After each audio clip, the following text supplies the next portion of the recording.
কত বড় জালিম হলে মানুষ এই কাজ করতে পারে। বিএনপি দলটা এখন একটা ভাইরাস। গালি আগে ছিল লীগ, এখন বিএনপি। 2 মাস ধরে হুমকি দিয়েছে, এরপর মারতে মারতে উলঙ্গ করেছে, মাথায় পাথর মেরে খুন করেছে যুবদল নেতা মঈন ও তার সাঙ্গপাঙ্গরা।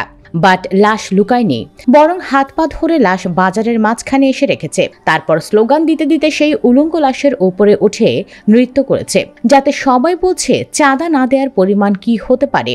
যাদের হাতে আমাদের ভবিষ্যৎ, যাদের হাতে আমাদের দেশ। এখন প্রতিবাদের বাইরে আমার আর আপনার দায়িত্ব কি? চাঁদার টাকা রেডি করেন, না হলে নিজের লাশের ওপর নৃত্য করা পর্যন্ত ওয়েট করেন। আর হ্যাঁ, ওরা মন চাইলে রেপ করবে, মন চাইলে খুন করে সেই লাশের ওপর উঠে নাচবে, তাদের কিছুই বলা যাবে না। 2001 থেকে 2006 কথাগুলো মনে পড়ে যাচ্ছে। আমরা তখন বিএনপির গুন্ডা পান্ডা সন্ত্রাসীদের তাণ্ডব চলতো সারা দেশে। এখন আবারও একটু একটু করে আবার সেই আগের রূপে ফেরার চেষ্টা করছে। মানুষ লীগের অত্যাচার শেষ করে পারেনি, এখন এদের অত্যাচারের মুখে পড়েছে।